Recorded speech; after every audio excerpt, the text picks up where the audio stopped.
said, I'll be the first one to go ahead and introduce myself. My name is Jim Jonas. I'm the Director of Veterans of Politics, and I'm also a co-host for our podcast. And that's really all there is to know about me. Frank? I'm Frank Friends. I'm a family court activist, judge, watcher, whatever you want to call it, father, and a member of the local PTA at my child school. I'm Robert Faust. I'm a third-generation draftee.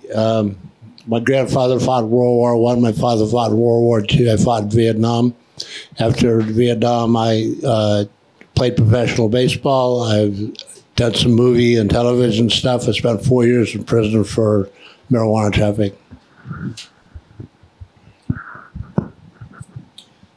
Okay, let's go ahead and start with Jessie. If you want to go ahead and give a 3-minute introduction about yourself, please. I'm Jessie Addison III, and I'm a Navy vet. Everyone in my family has served, from both of my grandparents, my father, my younger brother. So serving is in my blood.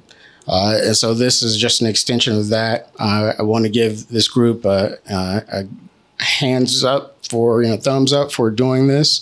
I think it's important to be able to showcase what we have to offer. And I'm definitely looking out for veterans. Each and every time I do something, it's all about veterans because I come from that type of background. I'm a father, grandfather. I've been in Las Vegas for since '95. I've been in North Las Vegas for the last 5 years. And this was something that I felt that I needed to do. So that's why I'm here. I appreciate it. All right. Thank you, Nathan. Yes, thank you so much. So I'd like to thank Veteran in Politics for holding this forum and allowing me to participate. My name is Nathan Atkins, and I'm here as candidate for mayor of North Las Vegas. I am intimately familiar with North Las Vegas, as my family has lived here for 28 years. As an Army combat veteran, I am a third-generation service member, and I was trained under the motto of lead the way, and those who I lead will never find me lacking. So in the current climate, many of us are complaining about continued cycle of career politicians. I find creativity and action create solutions, never complaints. So I'm doing what I've always done. I'm standing up and I'm participating and accepting the responsibility to create better solutions for our community. My platform is very simple. As mayor of North Las Vegas, I want to create an ecosystem of live, work, and play. By live is simply communities or for individuals and families. It's imperative that we have highly functioning public safety systems that keep our communities stable and safe. Work. Our city is a great place for diverse industries to establish their businesses. However, we need leadership that will ensure we attract companies that understand the value of a community partnership. Lastly, play. There must be an ongoing vigilance to create a community that affords its residents a place to shop, dine, and be entertained. Cities that have a strong currency circulation are communities that are economically stable. So I look forward to this afternoon's format, and I appreciate everyone's attendance. All right. Well, thank you both very much. And so my first question, I'm going to preference it a little bit because we have some extra time because your other two opponents that that RSVP didn't show up. So shame on them. So both of you gentlemen will get some extra time. Number one question, and this is for both of you. The current mayor of North Las Vegas, John Lee, who is now running for governor, okay, talks very highly about where North Las Vegas was at when he took over and how much better it is today. So what do you think that Mayor Lee did well to bring North Las Vegas back? And what are your plans to continue with that growth? Or do you disagree with what Mayor Lee did and you want to change course?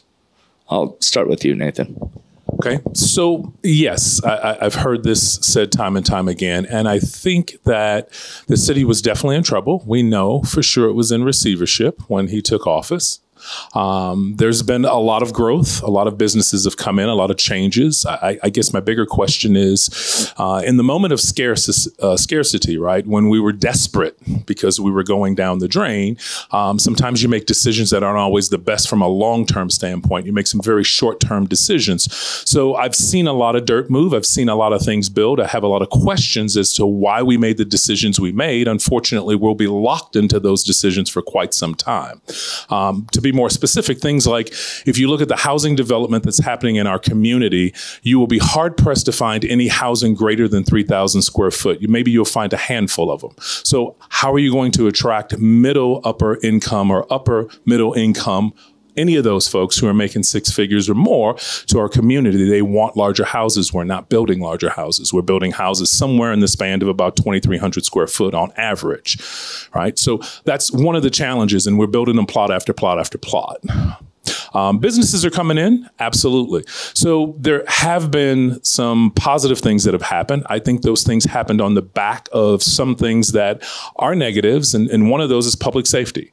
If you look at our public safety record, it's not as good as it could be.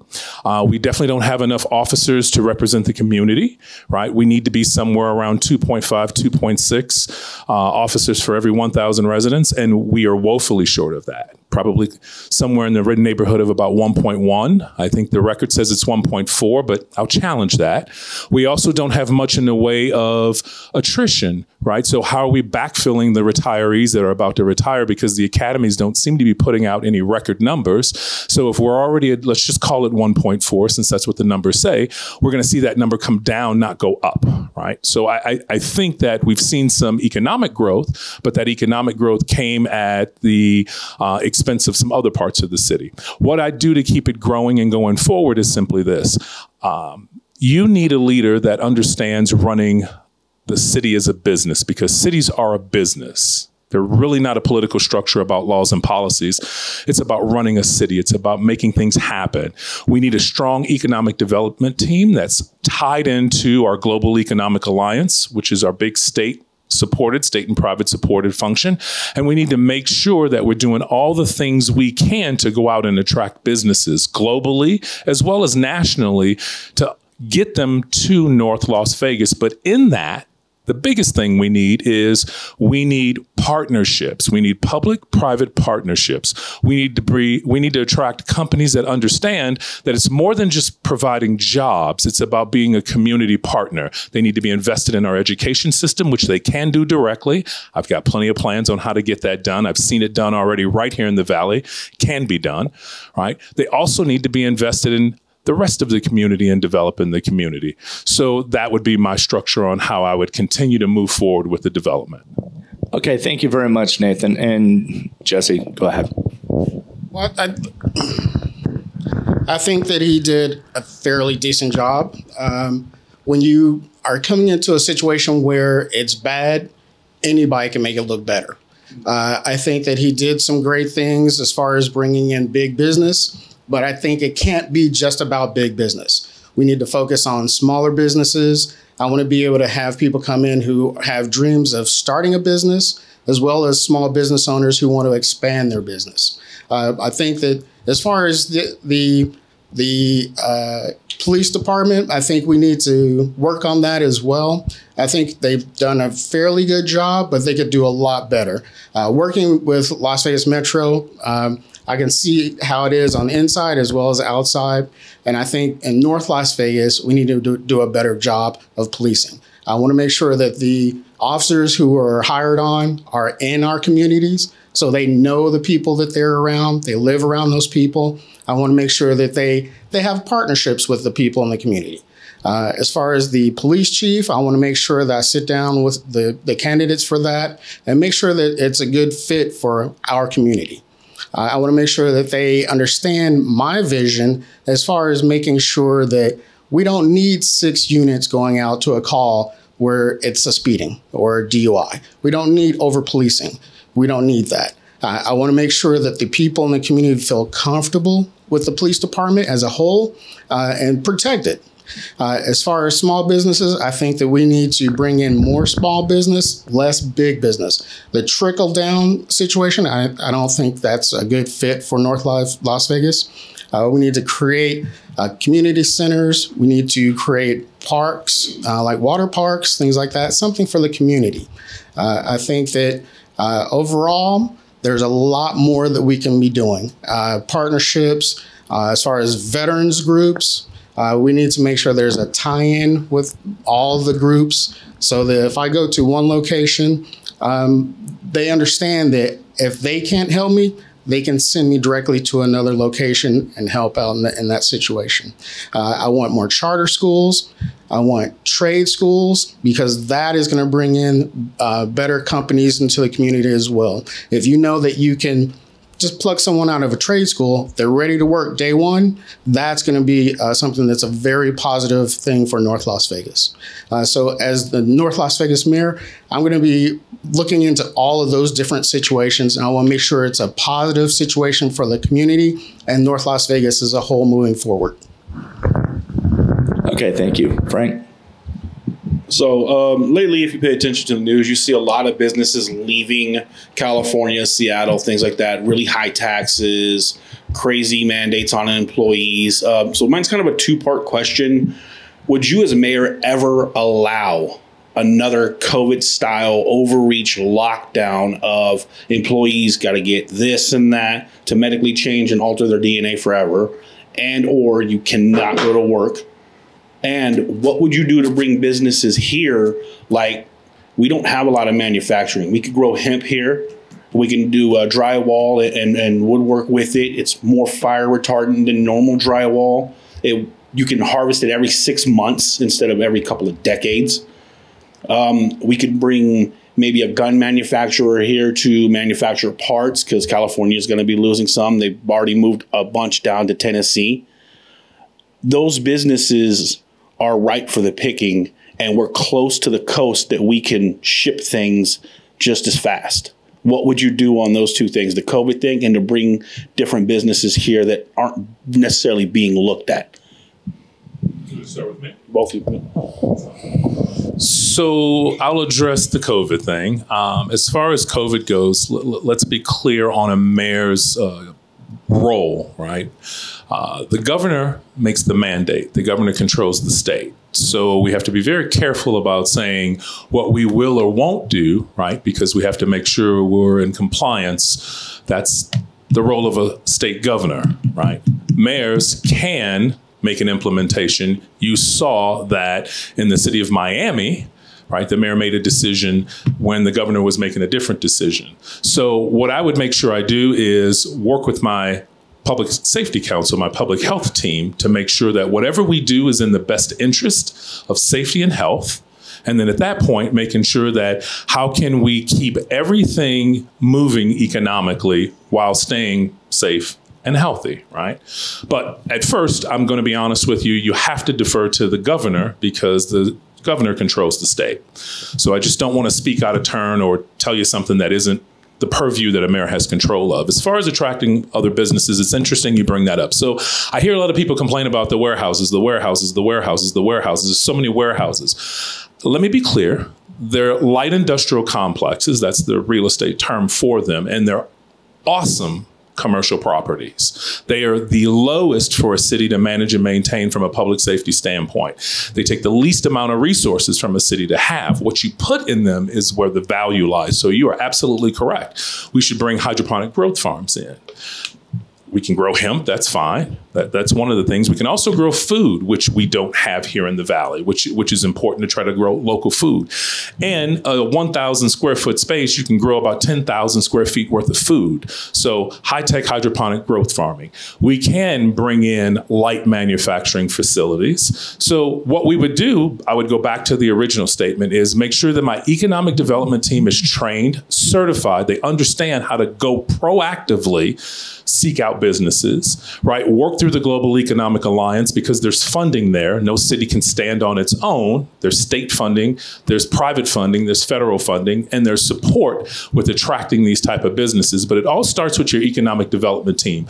As the mayor, you need to make sure that that team is properly staffed with the right leadership who's certified because there's certifications for this. And you need to make sure that they're empowered to go out and sell the city, not kind of wait for transactions or permit requests to come in. So that's the best way in which we can go after these type of companies that you're talking about. As far as the COVID thing, again, yes, the governor is the one that puts out that mandate. What I would like to see as soon as I'm able to as North Las Vegas mayor is to make sure that companies that we do have here, if you feel like you don't want to have a mask mandate, that's going to be on you.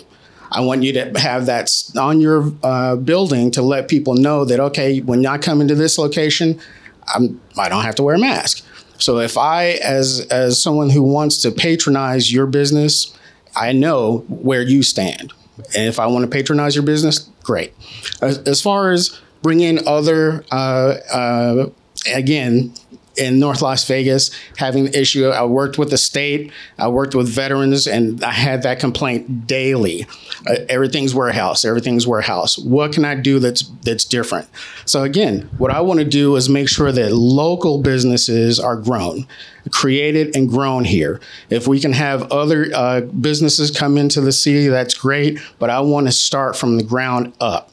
I want to be able to make sure that if I'm a person that has an idea for a small business, I want to be able to start that business. So as mayor, I'm going to make sure I cut the red tape on that so I can grow it within the community to make sure that people are going to patronize my small business, people can grow their business, and then other businesses want to come in, that's great. But I want to kind of get away from the big business aspect because we have that. We have warehouses everywhere in North Las Vegas, and that's great. If we can come in with, hydroponics, things like that, that's great. But I want to make sure that the young people have a trade that they can go into. So I want to grow within North Las Vegas instead of having so much coming into North Las Vegas. I would like to know, first of all, thank you both for being here today. I would like to know which party you represent that you're running for, Republican or Democrat or none. And I also would like to know your religious beliefs. And would you allow your religion to make a decision for you? Who do you want to start with? We'll start with Nathan. Okay. So as we're all aware, North Las Vegas is a nonpartisan race. Right. I am a registered Republican. As far as my, background and my affiliation for religion, I do not have a specific denomination that I associate with. I believe in God. That is my personal practice. I'm also a universal energy type of person. My religious faith does not really enter into business decisions that I make. The two are kept separate. That is my personal choice and my personal belief, and I respect other people's personal choices and personal beliefs. Again, yes, it is a nonpartisan race, but I am a libertarian. And as far as my beliefs, as far as religion, I'm a Christian. That isn't something that I would ever allow to trump any decision I need to make sure the North Las Vegas has the best representation ever. Thank you. Yana, so when you both talked about North Las Vegas being run down at one time and being built back up now, Las Vegas has no venue for entertainment or for sports, professional sports or entertainment. And I would like for you both just to expound on that and tell me what you would do about it. Jessie? Yeah, Jessie. Now, the first. That's okay. I'm the better looking one, so that's okay. I lean to the left, so I always, go to the left first. The first part of that I want to address. Yes, North Las Vegas has built up quite a bit, but I think there's a lot of room for improvement. I think that one of my ideas for that is to have a community of small houses for veterans, elderly, homeless. I want to be able to make sure that we're not just doing affordable housing. That only creates bad areas. If I can put someone into a community housing area where they have the option to have a pathway to own their own home, and it's all self-sustained, that's going to make those areas better for North Las Vegas. That first part. The second part, one of my ideas is to have a major franchise come in. And I was going to try to keep it, secret, but what I'd like to do is actually have an enclosed horse racing track in North Las Vegas. We have this. There's nothing like that anywhere in the country. So we always have the rodeos that come in, equestrian situations that come in. If I can have an enclosed racetrack for horsing and then dogs as well, I think that would be a major boost to North Las Vegas. So to address the first part, right? I would say that the city was financially strapped. That doesn't necessarily mean the city was run down. It was just in financial straits simply because of 2008. They expanded like most of the Valley had prior to 2008. And then, of course, 2008 hit the entire world pretty hard, right? But with that being said, the city is definitely developing and growing. Your statement about a sports venue. Well, what I find interesting here in the Valley is if it's going to be a sports venue, you're hard pressed to try to get it off the strip. So I'm not really sure what any mayor can do to get a sports venue in North Las Vegas other than a minor league team. Because we see Summerlin was able to take the baseball team out there, used to be over at Cashman. So for a minor league team, we do know, and I have had conversations with some folks that are part of what they call the D League for basketball.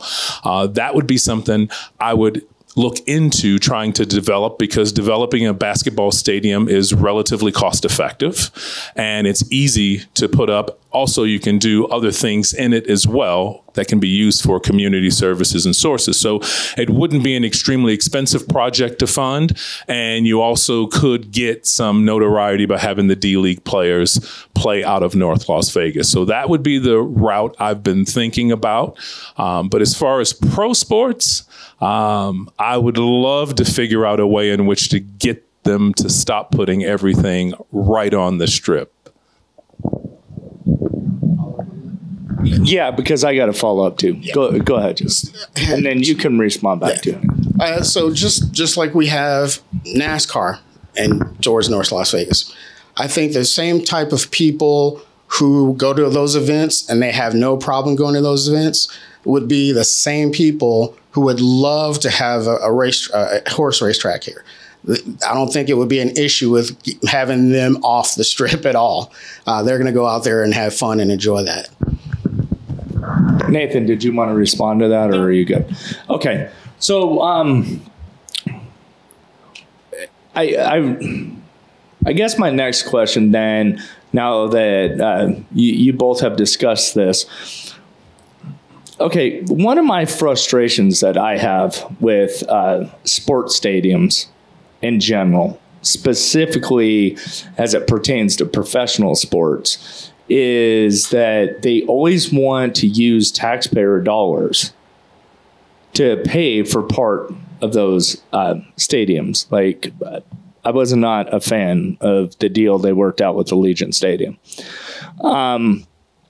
So if you were to even attract the D-League, and I'm very, I understand a lot about that, and your indoor racetrack for horses, if you were able to bring that into North Las Vegas, would you spend taxpayer dollars from the citizens of North Las Vegas, or would you make the people that are coming in to build those stadiums pay for it? Jessie, I'll start with you. So I think that with my proposal, I think the people who would want to come in and build that, they would be excited to do that. So I'm sure they're going to put money up for that. I'm sure that we can get private funding for that. And to be honest, we have a large amount of big business that has come in, and they've received a lot of tax breaks. So I would go to them as well and say, hey, you've received these tax breaks. It's time to put back into the community. And this is something that's going to be good for everyone. So I think when you're talking about these public funded sports centers, a lot of people are frustrated with it. It's a complicated formula. And the truth of the matter is you will always put up funding from an infrastructure standpoint, right? So the infrastructure has to be built out because you're talking about more traffic that's going to be coming into it, the infrastructure for bringing the stadium in. But I think where we really need to understand is, do we have leaders who know how to negotiate the benefit for the city? There's got to be a give and take. No one's going to come in and put up all the money themselves. We can always point to an outlier where an owner came in and built the stadium completely and didn't get any support, but that's rare. If you look at the 38 NFL cities, doesn't happen. If you look at the baseball stadiums, doesn't happen. It just doesn't happen.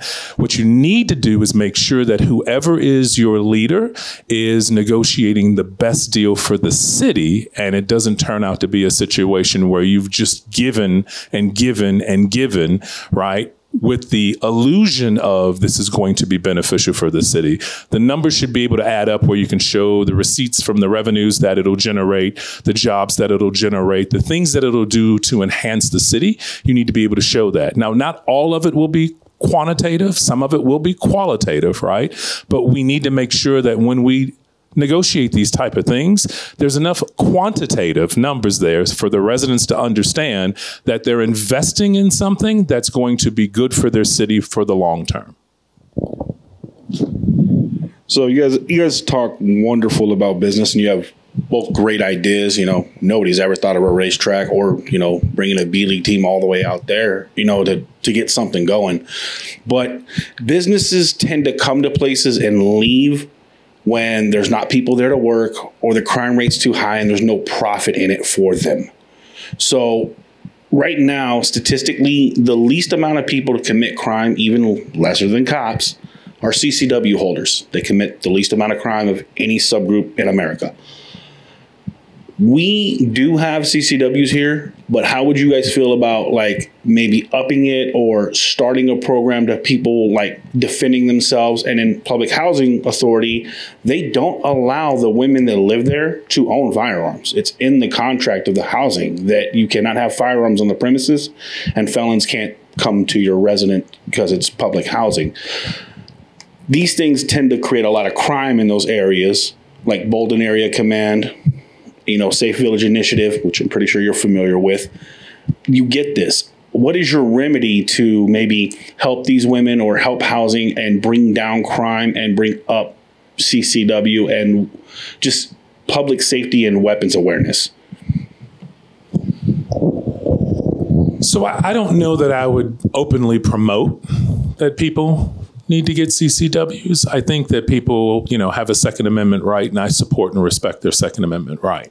I think what we should do, though, is we should provide information where they can receive that information, and that information should be put out. So there are a lot of things we do in the city of North Las Vegas. We have the first small business incubator center right in City Hall, the only one of any city. So they're there with capital funding for microloans. They're there to help people start, establish, and run their businesses, right? We communicate this to the community all the time. We communicate events at Craig Ranch Park, events at the library. So I think we could easily put in something that says, if you're interested, right, in this, here are certified places where you can go and you can get that. As far as the housing, I'm not aware of that, but I do know a lot of times public housing is federally funded. So you have to be careful about, saying what you can or can't do, because you can't necessarily always override a federal law, because if it's considered to be federally funded, it may be considered a federal property. So if that's the case, I may not have any say.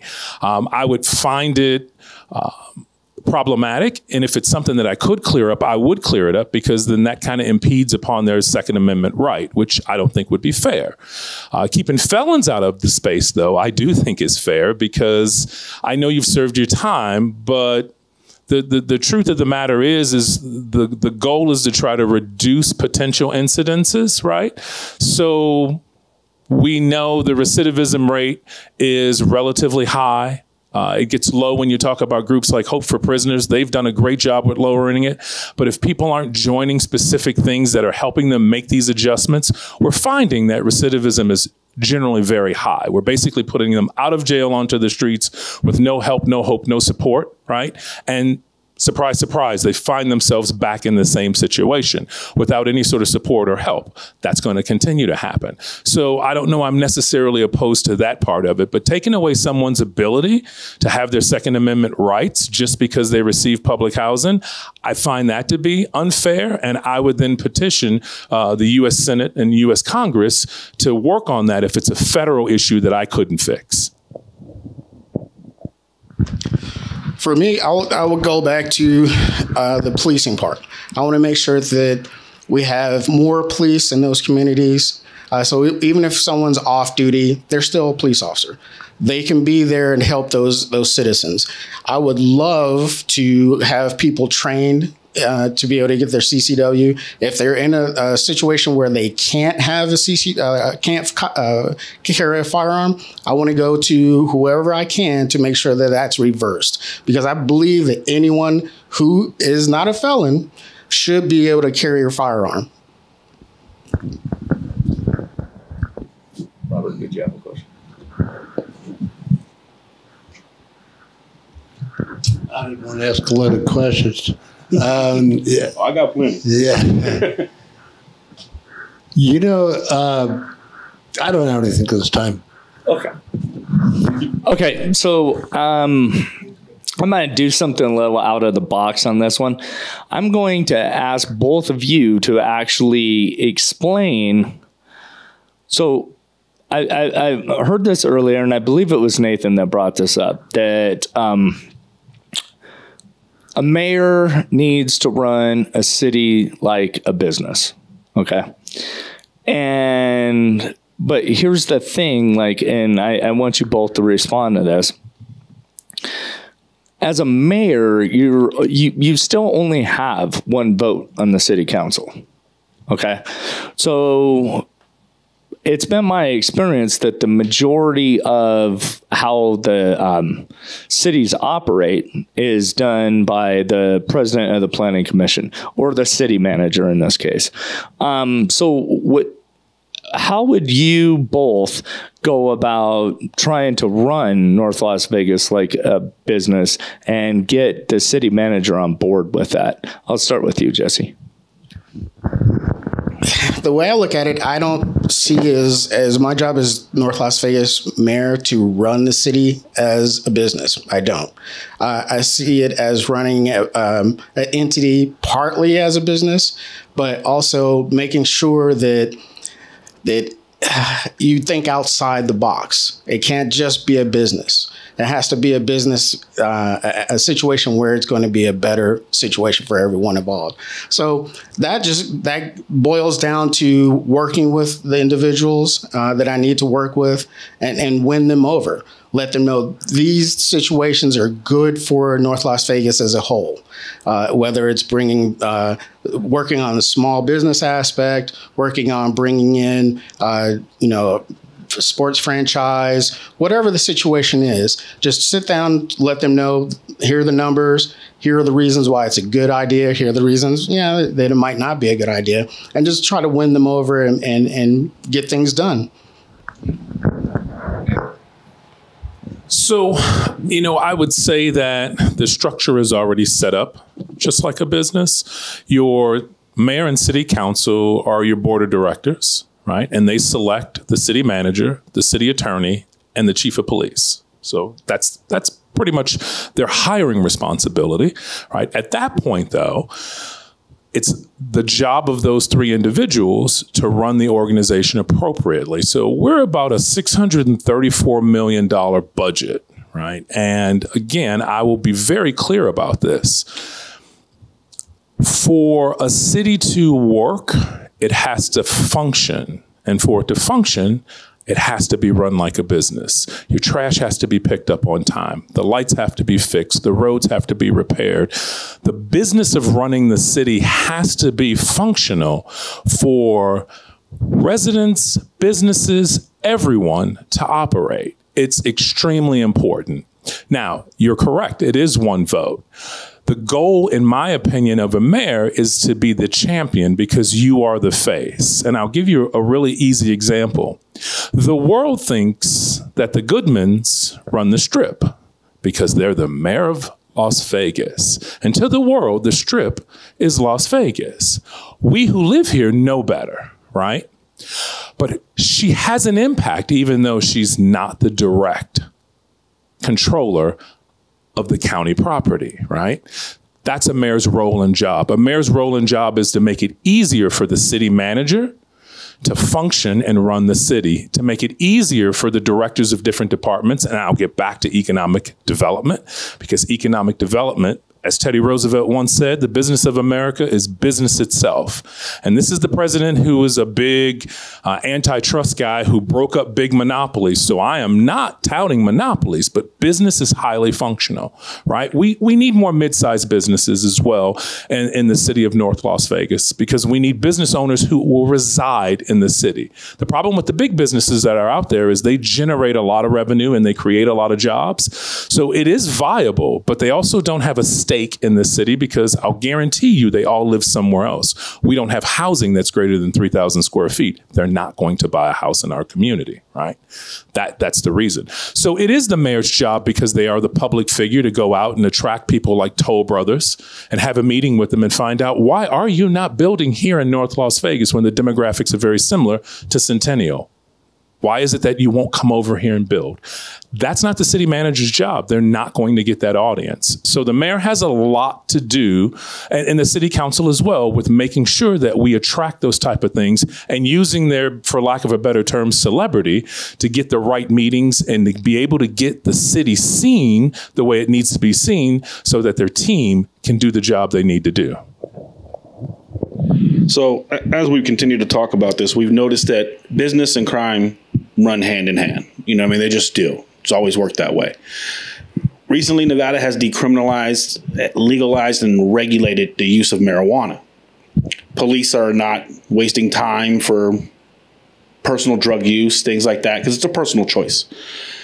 Would you as mayor be opposed to be doing the same thing, legalizing, decriminalizing, and regulating sex work? So I was stationed in Europe my very first assignment, and I've seen firsthand how it can be run and organized. And I am extremely impressed at the way it's handled. It reduces the transmission of communicable diseases. It reduces the criminality that sex workers face, meaning the assaults or the batteries that they may face. It gives them a safe place in which to conduct business. But more to all of it, not only are we managing it and controlling it to make it put in a place in our community where we can feel comfortable with it, meaning away from schools and away from places that we would prefer it not be, we can also tax it the same way we tax the use of any other substance, right? Or any other luxury tax, things that people make a choice for. So people are making these choices. I think it's foolish to bury our heads in the sand and not get behind having a structure in place to make it safe and effective. I think it's the job of political leaders, of government leaders, to make sure that public safety is a must, and that is part of ensuring public safety. Jessie? And I'm all for it. I really am. Working with the Metro Police Department as I do now, I've always thought this is something that should be going on. It really should, because it's happening anyway. people are out there. They're doing this.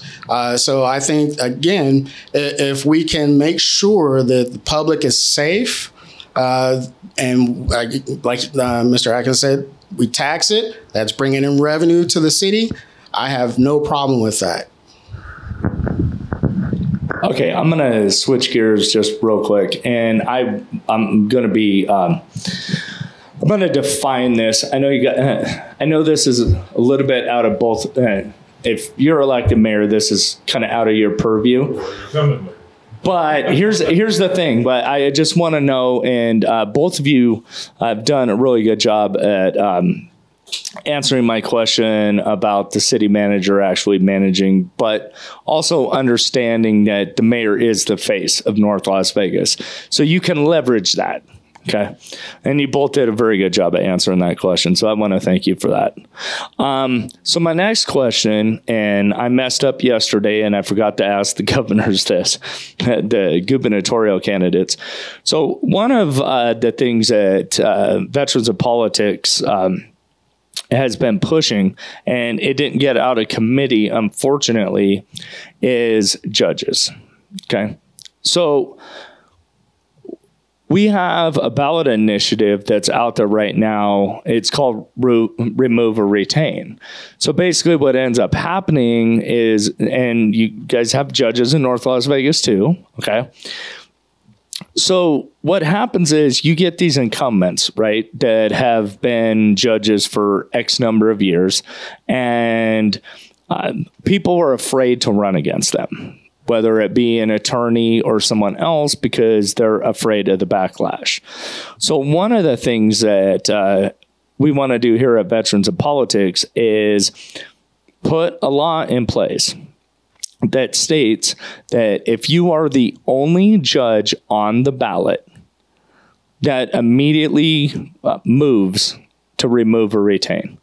So if the people vote to remove you, then you have to fill out the application, the appointment process.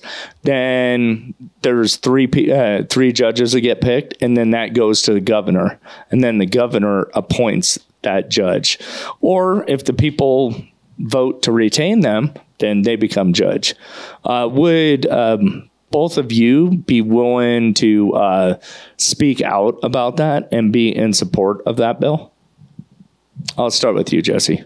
I know that's a long-winded question. I'm sorry. I'm usually a lot more poignant than that, but that's okay.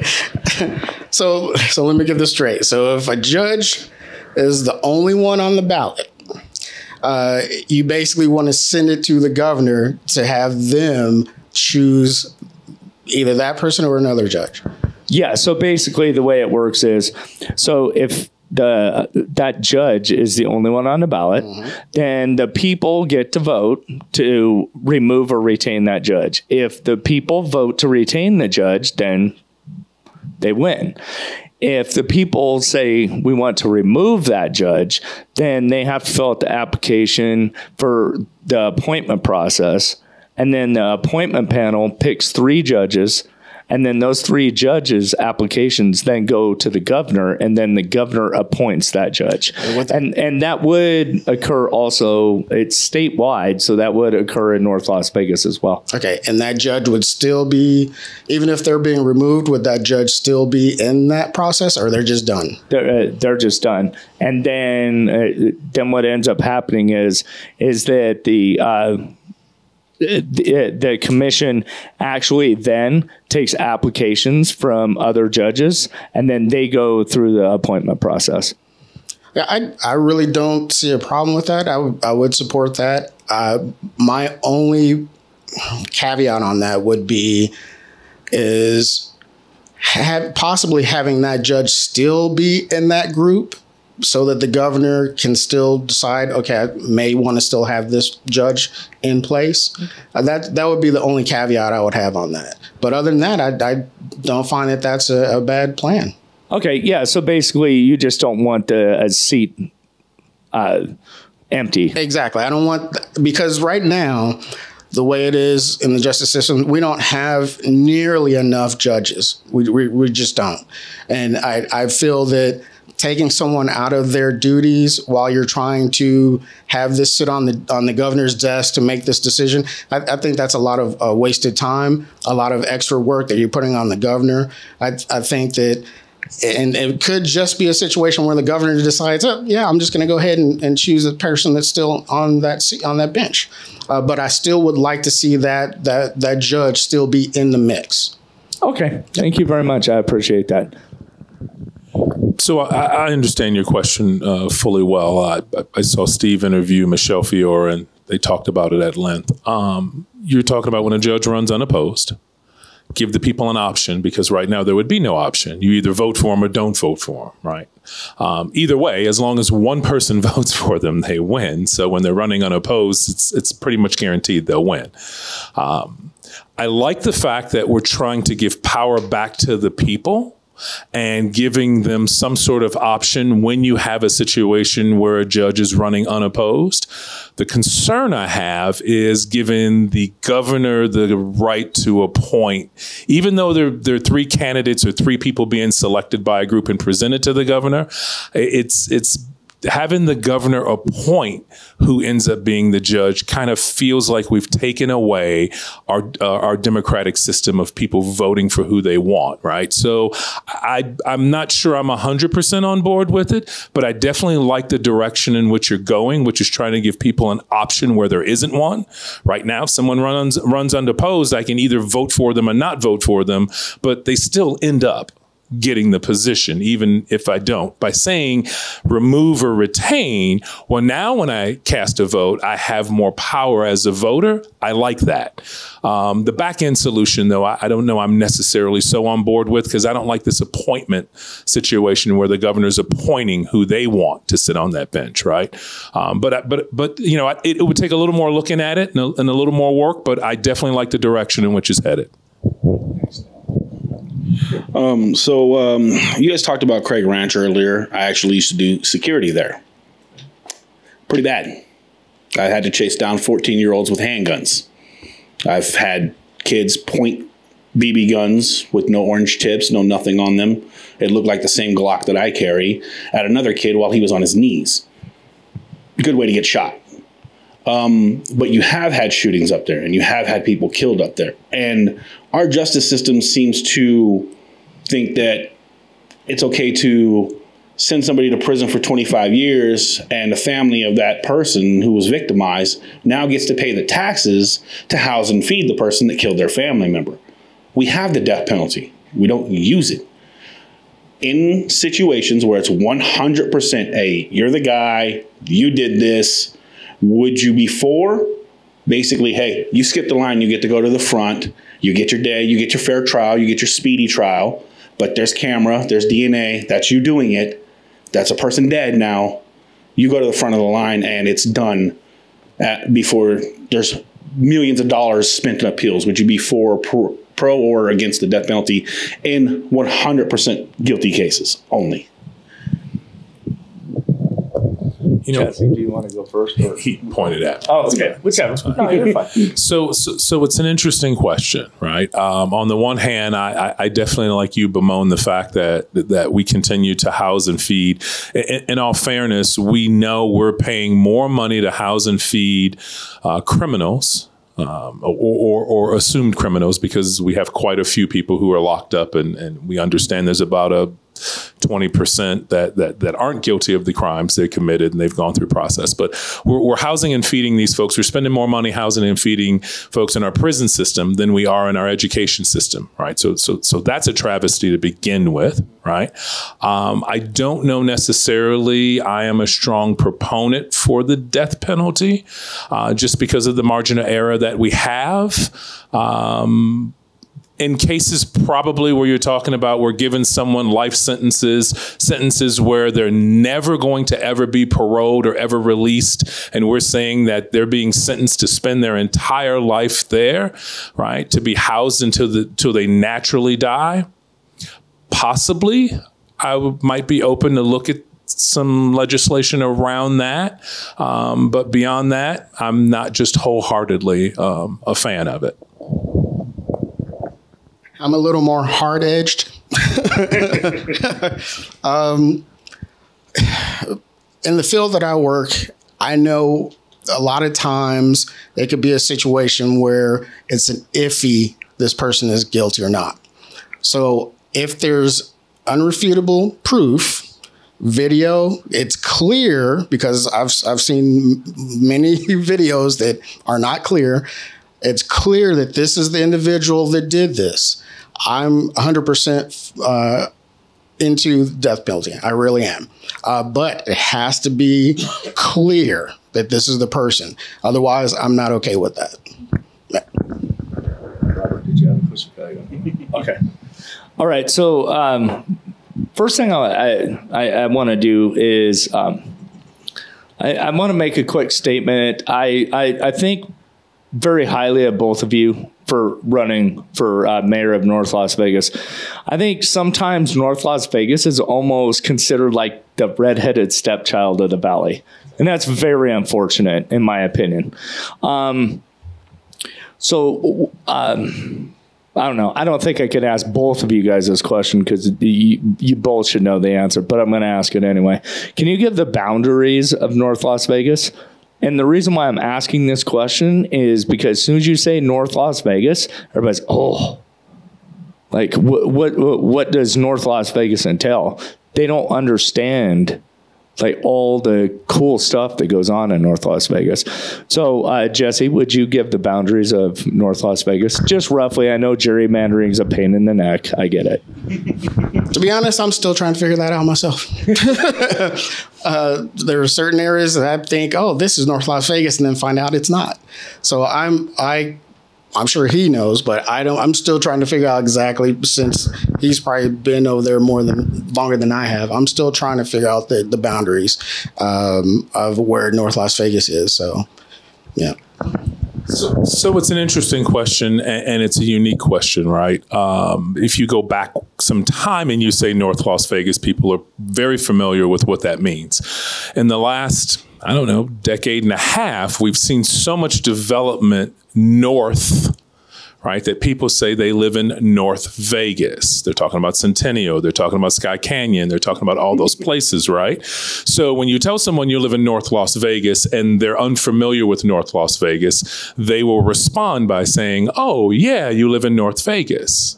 They just are oblivious to it. So Decatur is a demarc line. Once you go west of Decatur, you are out of North Las Vegas. It runs all the way up to what I believe is Grand Teton. So from the North Las Vegas airport to Grand Teton, it stops there. Once you get past that, it goes back into being the county, right? When you're south, I would say Lake Mead Boulevard would be a pretty safe bet for when you cross out, but it kind of jogs in and out as you get down south before you see the changes happen. When you're over past Craig, you think everything heading towards Nellis is North Las Vegas, and it's not even on Craig. Once you get east of Pecos, it starts to get a little wonky.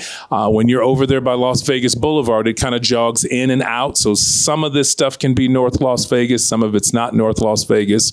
When you're over by where Rancho High School is, I think it goes all the way down to Owens is where it cuts off on the boundary, because our residents attend Rancho High School, even though it's in Las Vegas proper, probably the county proper. So those are kind of the rough boundaries of understanding where North Las Vegas is. But it is extremely confusing for a lot of people. When I talk about the fact that how has this city existed for as long as it's existed, and it's never had a car dealership ever within the boundary of the city. It has 154,000 residents that are licensed aged. Every car that you see of the residents in North Las Vegas was purchased somewhere outside of the city. And people go, no, no, no. What about CarMax over by Santa Fe? Yeah, that's a long way west of Decatur. I'm sorry, you don't get to play. Centennial, it's not North Las Vegas. They're very confused about what North Las Vegas is, so I'll wrap it up with this. My biggest thing about being mayor for North Las Vegas is brand identity, right? I know that the notion of running a city like a business is somewhat perplexing for folks. But when you think about Las Vegas and the way they branded themselves, we saw an increase in tourism, right? Again, the Strip doesn't belong to Las Vegas, but that's what the world knows it as, right? So what happens in Las Vegas stays in Las Vegas became a boom when the advertising agency put it together. Branding is important. It was important for that city. You see the city of Las Vegas brand itself. It puts its arc up as you leave Sahara and go north, because then you're heading into the city. Has a big old Las Vegas right there, so you know you're entering into Las Vegas. It's important, and I think we haven't branded the city well. I don't think there's any point that I've driven around the city where I've seen a big old sign that says, "Welcome to the city of North Las Vegas." I'll follow that up with that. I mean, they do have signs now that they've spent a lot of money on, saying historic. You've seen them. So they're attempting to do that. But I think the issue that I have with that is you have to give North Las Vegas a good name before you can start branding. As North Las Vegas mayor, that's my first thing, is making sure that not only the rest of the valley, but the rest of the country realizes North Las Vegas is not that redheaded stepchild anymore. We are our own people. We're moving forward with better plans, better jobs. The individuals that work here are trained in North Las Vegas, ready to work for you if you come here, if your company comes here. Just a point of clarification, however. So historic West Side signs that you see, okay, that's the city of Las Vegas. Therein lies the challenge yet again. A lot of people are confused because the historic West Side runs right into North Las Vegas, and both were part of the Red Line history of this valley. So that those communities were kind of created quite some time ago. But again, that's not North Las Vegas. That is actually Las Vegas. Yeah. So back to crime, business, resources, because you guys touch on all those things, and I thank you for that. Police tend to go out to, and you know this, I know this because I work a lot with Bolden Command. Police tend to go out to basically what's called a fray. Two people throwing punches. That's what it is. There's a law in other states called mutual combat. And what it states is basically everybody's got a cell phone. Everybody puts it on World Star. Your fight's on YouTube all the time anyways. You just both agree. Yep, I agree to fight you. Yep, I agree to fight you. As long as you are over the age of 18 or within, if you're younger, within age range, anything that occurs during this fight that does not involve weapons or private property damage is not a chargeable offense. So if you're running your mouth because you're drunk and you agree to fight a guy who's a UFC trained fighter and he leg kicks you and snaps your leg in half, good luck, that's on you, and he can't be charged. No matter whether his hands are registered or not. There has to be video evidence of the agreement. Would that be something you'd look into, because it would free up police resources? And I think it would calm a lot of younger people who are hot-headed down, because now you're going to have to throw hands.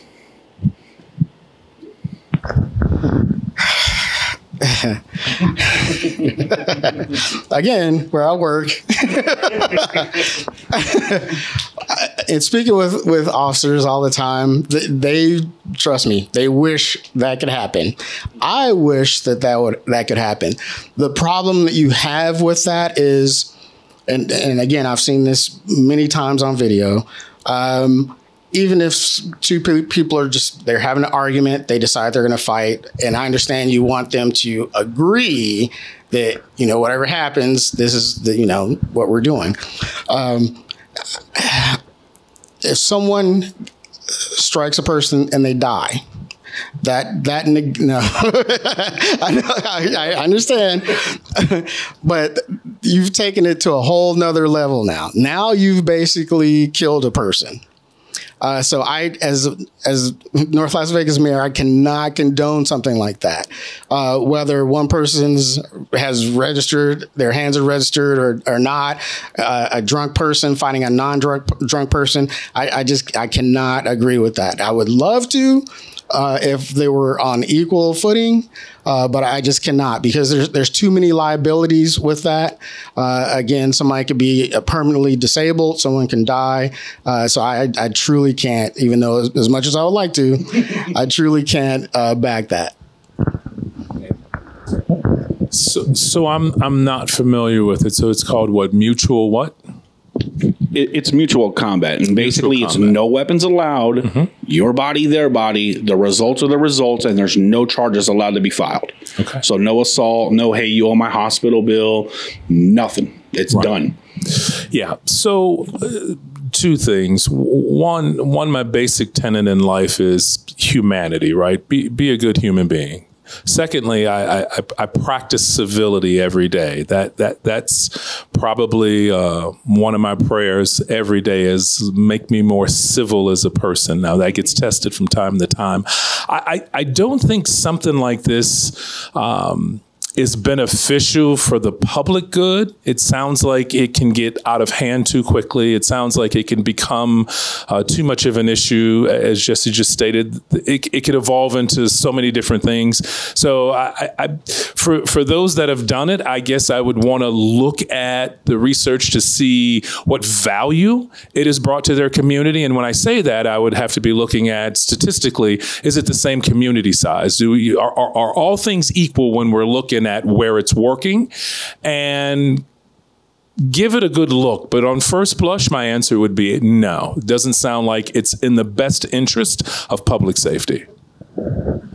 Okay, Robert, go ahead. So in the school district, they have a problem with people that don't know what their sex is. If you're a boy, you're a boy. If you're a girl, you're a girl.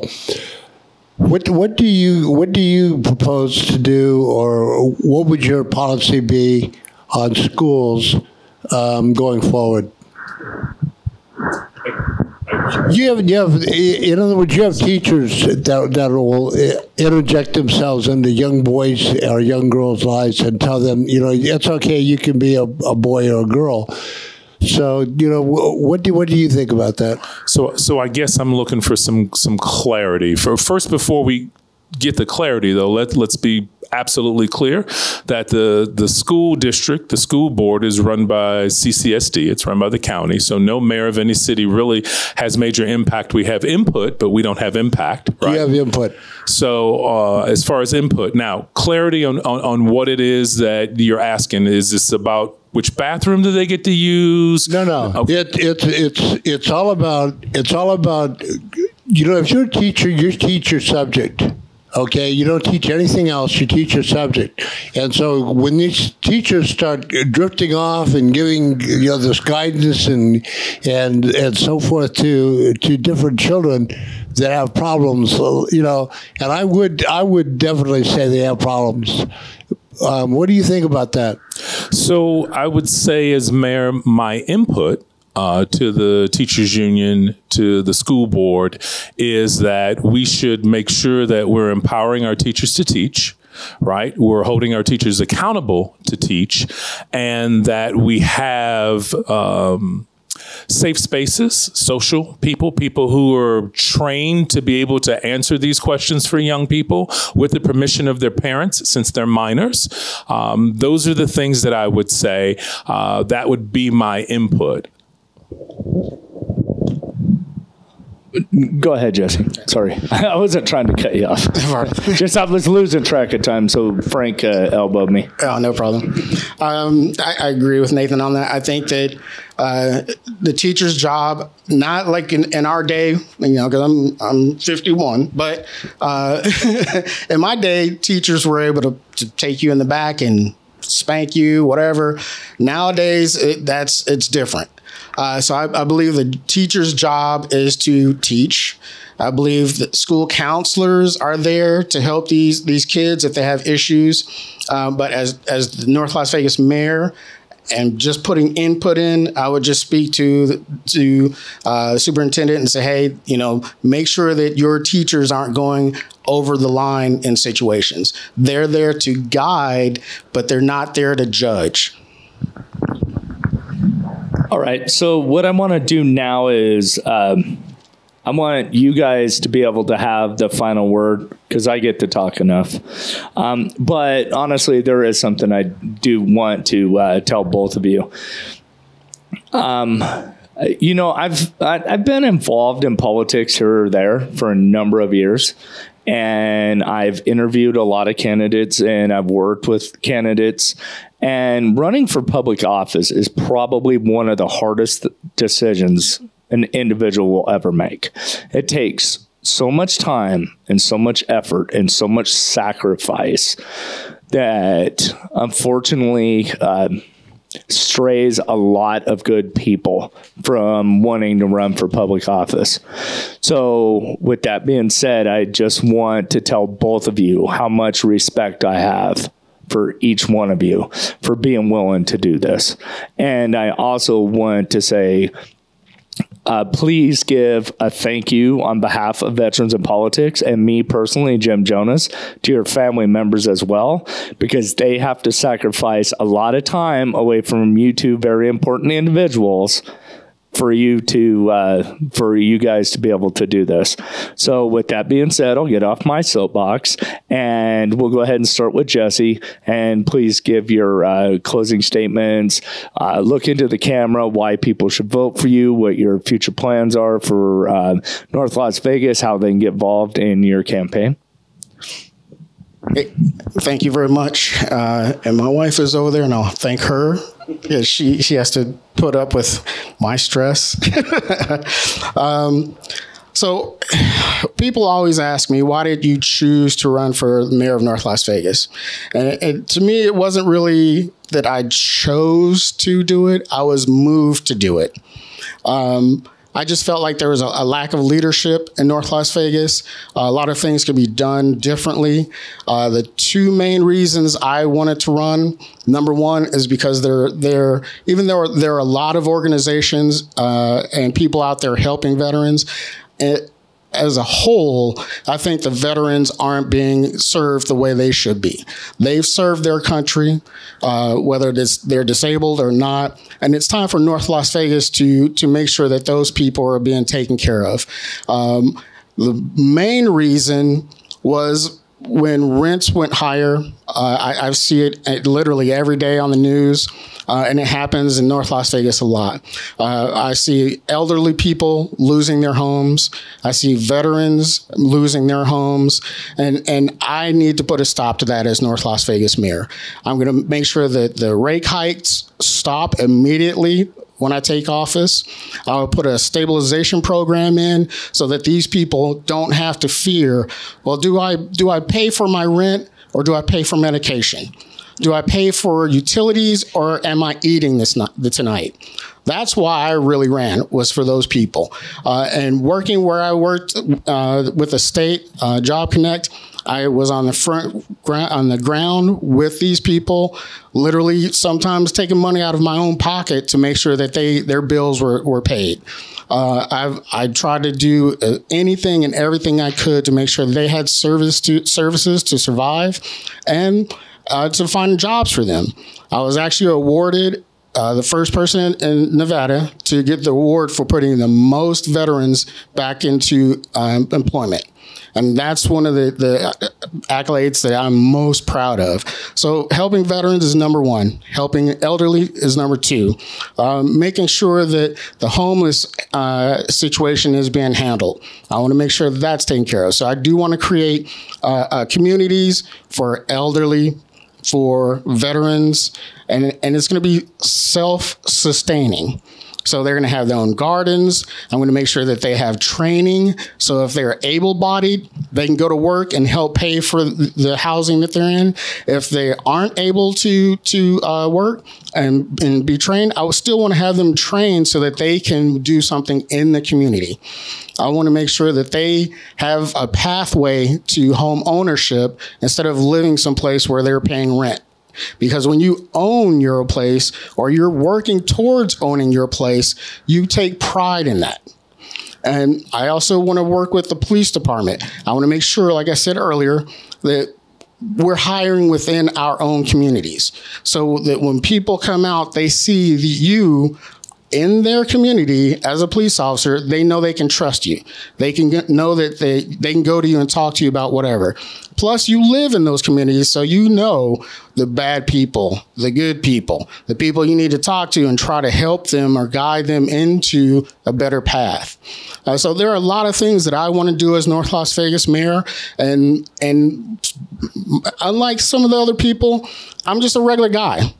I decided to run.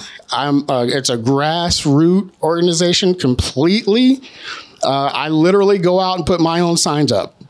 I take whatever money I can from my checks, and that's what I use to run my campaign. So I don't have a lot of big donors. I'm not running to big businesses and saying, hey, can you? No, it's grassroots. You will literally see me and my wife or my campaign manager out there putting our signs up. And that's what I want to do. I want to make sure that the people understand you can trust me because I'm one of you. The majority of the people in North Las Vegas, I understand it's hard. If your water heater goes out, you don't know how you're going to pay for that. If you're Jessie, yes, wrap it up. Okay. So, but to end this, I'm just a regular person, and I want to fight to make sure that North Las Vegas is better moving forward. Thank you. Thank you. Okay, Nathan, you just. All right. So in closing, I want to make sure I thank everyone for their attendance. Thank you, Jessie, as well, for being on the panel. It's important for residents to have an understanding of who's running. I think that's the most important thing. Two things I always advocate for: get involved and understand who's out there making decisions. You should vote for people, not parties. You should always try to select the person you think is going to best represent our city, and that is extremely important. I'm a firm believer, right, that the lifeblood of democracy is the sharing of ideas. Right. It also comes down to some commonalities. It'll come down to places where we have differences, but we should try to understand those things and we should try to work through them together. And I think those of us who have worn the uniform understand that. And that goes for even our public safety officers, right? I'm not just talking military. They wear the uniform every day, so they have to engage and interact with many different people, and they understand what it's like to work with all people, right? What I would be focused on, though, is making sure I create strong partnerships. Our business communities are vital. The business of North Las Vegas is what's going to sustain our city to ensure our budgets aren't overburdened with paying for things that we don't have enough revenue to cover for. And that is extremely important. We need to elicit direct investment into our local schools. We need to make sure that businesses like an Amazon, so to speak, right, is setting up something called an AWS Cloud Pod in our space. And they're mentoring young folks and they're educating them about paths into future jobs. Fanatics is up there. They're a supply chain logistics provider is what they are. And that's a career path. We need to ensure young people are educated, and that starts with partnerships from the private sector. I want to make sure that our city is desirable from an economic development standpoint, and that comes back to brand. We have a brand where people have a certain thought about us, and it's not true, but they have it. So perception is reality, and we have to change perception. My belief is we'll do that successfully by attracting international and national businesses before we try to work on more businesses here locally. It's hard to be a hometown hero. Sometimes you have to go outside and win and come back the conquering hero. That's what I think North Las Vegas needs to do. And lastly, and most importantly, is we need a safe city. We need public safety workers to be a part of the community. If you want to take a check from the city, you should want to live in that city.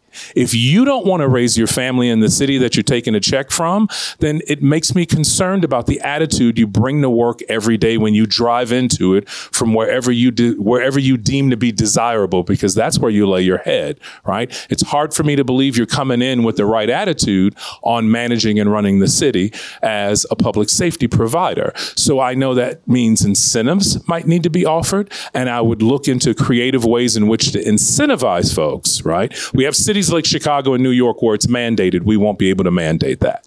I would like to, but we won't be able to mandate that. But we could come up with ways to incentivize not just public safety, but also educators to live in the communities in which they educate as well. I think it's valuable and important for them to be connected to the communities that they serve. I appreciate your time. Thank you so much. My name is Nathan Atkins. That's Atkins, the number 4, NLV.com, and I am running to be the next mayor for North Las Vegas. Thank you both. And that will conclude our endorsement interview for North Las Vegas Mayor.